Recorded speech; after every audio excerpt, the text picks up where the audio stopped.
جوڑا کیسا لگا نیلی؟ میں مامی کے ہاں آئی تو مامی اور انامتا لاؤنج میں اپنی شاپنگ بکھرائے بیٹھی تھی. انہیں بازار سے آئی کچھ ہی دیر ہوئی تھی.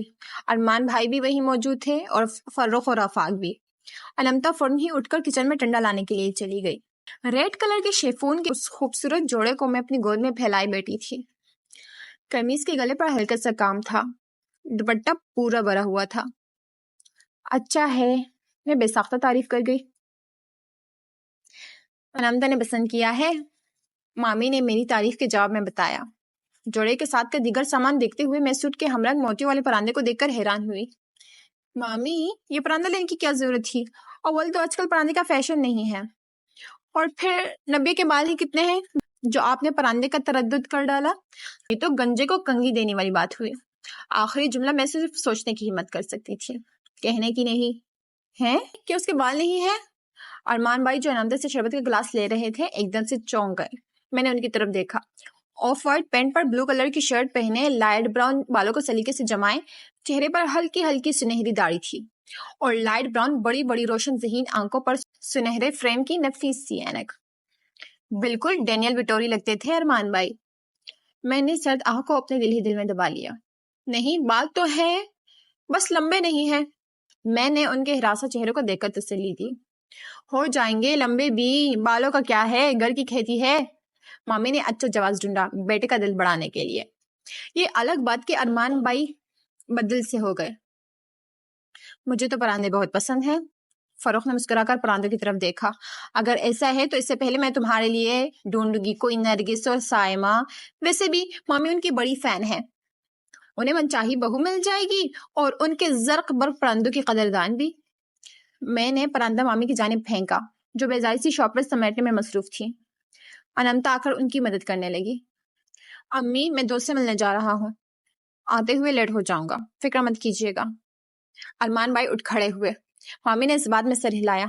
اچھا نیلی، تو تم کیا کہہ رہی تھی سائمہ اور نرگس کے بارے میں؟ ارمان بھائی کے جاتے ہی فرخ پوری توجہ سے میری جانب متوجہ ہوا.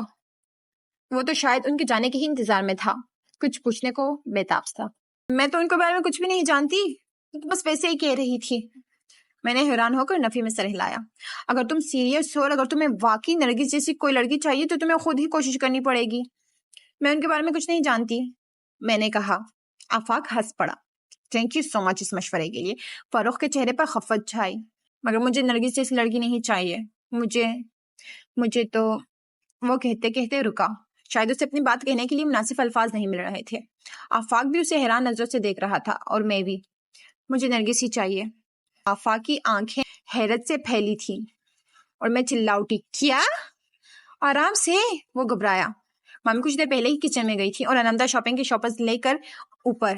امی چاہتی ہیں میں انامتا کے بارے میں سوچوں، اس پر غور کروں، لیکن میں نرگس کو پسند کرتا ہوں اور اس سے کمٹمنٹ کر چکا ہوں. خدا کے لیے فروخ، یہ تم کیا کہہ رہے ہو؟ میرا بہچین لہجہ لرز اٹھا.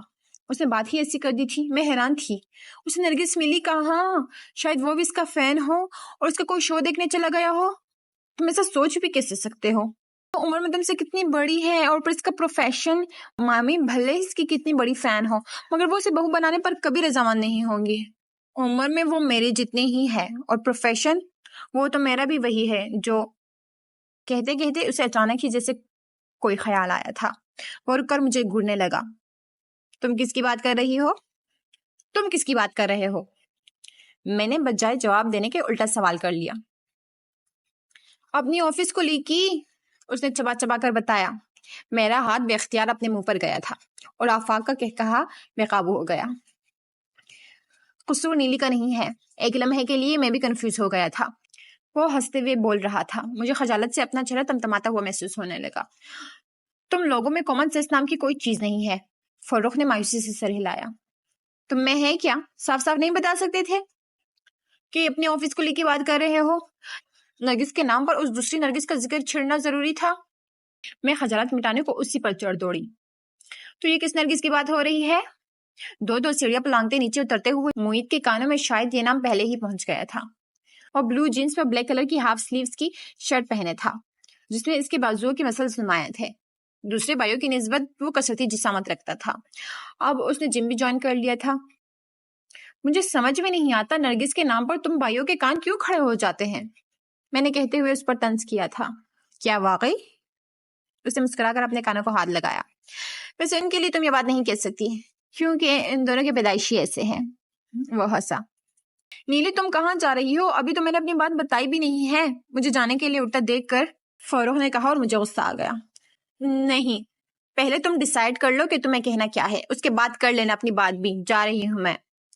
اسی وقت مامی نے مجھے آواز دی، اور مامی کی آواز دینے کا مطلب اور کیا ہو سکتا تھا یہ میں اچھی طرح جانتی تھی۔ سو بمشکل اپنی ناگواری چھپاتی کچن کی جانب بڑھائی۔ مجھے اندازہ تھا کہ فروخ کو کیا بات کرنی تھی، یہی کہ میں مامی کو نرگس کے بارے میں بتاؤں، اور یہ کہ فروخ صاحب اس کے بغیر نہیں رہ سکتے، وہ اسے شادی کرنا چاہتے ہیں، اور یہ ان کے خاندان میں کبھی ہوا نہیں ہے کہ مرد کسی کو زبان دے اور پھر سے پھر جائے۔ سب فروخ کی خواہش کو مقدم رکھیں اور انامتا کو بھول جائیں۔ بلکہ بولنے کی کیا ضرورت ہے، 2 بیٹے اور بھی تو ہیں، مید یا آفاق میں سے کسی کا رشتہ اس سے طے کر دیں۔ ویسے بھی مامی کو انامتا کو اس گھر میں رکھنے میں دلچسپی ہے، نہ کہ فروخ سے اس کی شادی کرانے میں۔